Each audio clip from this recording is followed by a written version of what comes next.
Mexico. This one fitted with an 1800 Z-Tech with twin carbs, a 5-speed Type 9 gearbox and Quaife diff. So what do you reckon, Tim? How's it drive? Oh, easy. It's just like I've been in it forever, Fuzzbot. Is it wearing you like a glove? We're wearing each other. Yeah. The car is wearing me and I'm wearing the car, and together we're the best friends.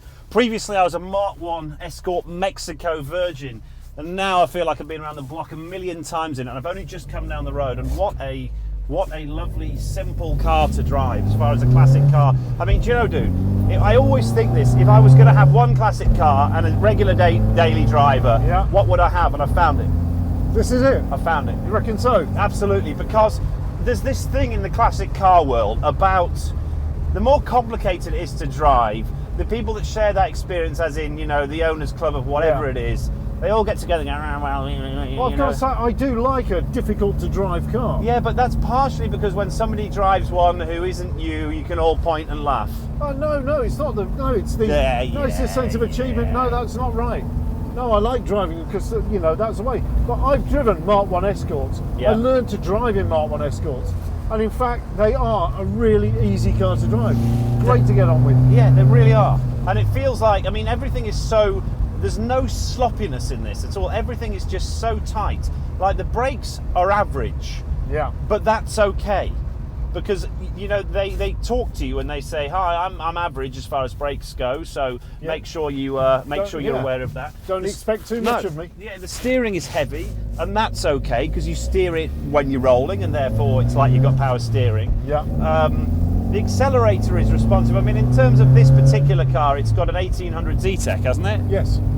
And the standard would have been a 1601. Right, 1601 crossflow. So we've got twin Webers on this. It's more responsive. You could tell this car would sit happily at 80, 90 miles an hour. Yeah, that's right. But the other thing about Fords is they were almost made to be modified. Yeah. There are so many engines from the Ford range you could just pick up and slot them in. Well, dude, the thing that I love about this as well is that a lot of classic cars, dare I say, are annoying. And when I mean annoying for other cars on the road. You know, there are times when I'm sitting behind a load of cars and I'm driving along, being held back, and you think, oh, is it a tractor? Is it this? Is it that? And then you find out, no, it's a Mk1 Fiat Panda at the front.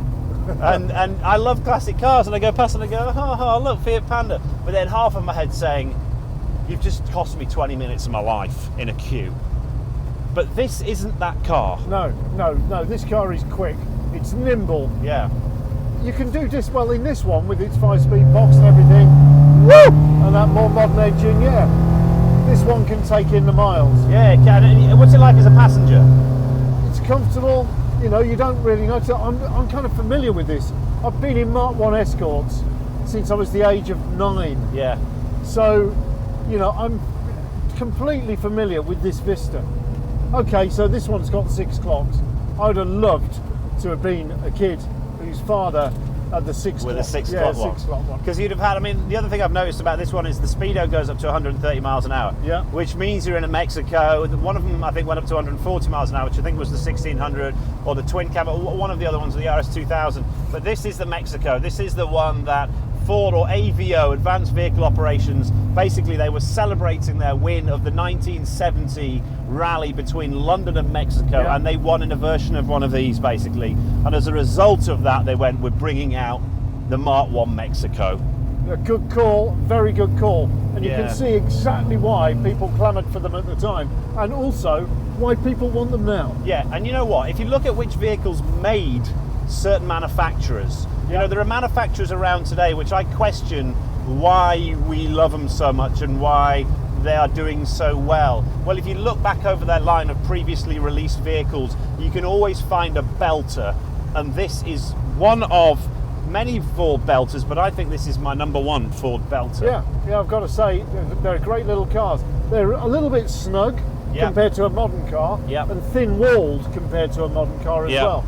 You know that this door is really thin, but that's because you're kind of given I don't know, a false sense of security. Or maybe you do get a great sense of security in a modern car with loads of airbags and loads of cushioning. But with that, it takes away the driving experience. Yeah, true, I would say that. And this does give you do get feedback from this vehicle, and lots of it. And in a way, I'd rather be the one making the decisions on my driving than computers that are doing it. And the scary thing about computers doing it is that you never quite know what it's doing and what you're doing. Yeah. So you think you're driving your Nissan R35 GTR, but actually, are you driving, or did it just save your life? Because it never lets you know. Yeah, that's true. You know? Yeah, you do. You never know. Well, if your life is in danger in this car, yeah, life's in danger. Yeah, totally. Yeah. That's right. I'm looking at all these trees that we're going past. Yeah. I don't like the look of them. No. Slow down. And there are no computers that are just doing a Control-Alt-Delete to reboot and save your life in this thing. No, just your head. Yeah, totally. Which is far scarier. Yes, it is. I am the reason that car manufacturers brought out safety features on car. Yeah. That's why it was. Thanks to me. And right now, my life is in your hands. Yep, absolutely. And I like that. There's a certain sexiness to that. There really is. I wouldn't call it sexy. No, it is I'd for call me. it more Trust. threatening. Yeah, really. Oh, dude, everything about this car is lovely. I mean, that's the original gear knob on it. That's where the gears would normally be. But on this, it's a 5-speed box, so reverse is down and over, is over and up. Yeah. And everything else is right on that, despite the fact it's a 4-speed box. Other than the fact it's a 4-speed gear knob and it's a 5-speed box, which is a sensible modification. And actually, the one thing about this car that I would like to do is to drive the Mexico as it came out of the factory. I'd like to have driven it when it came out in whenever it was, with the 1600 cross-flow engine, not top speed of 99 miles an hour. I think it was something like 84, 85 brake horse. Yeah, 85 or 87 or something. Yeah. But I've got to say that these cars, they were being modified straight out of the box.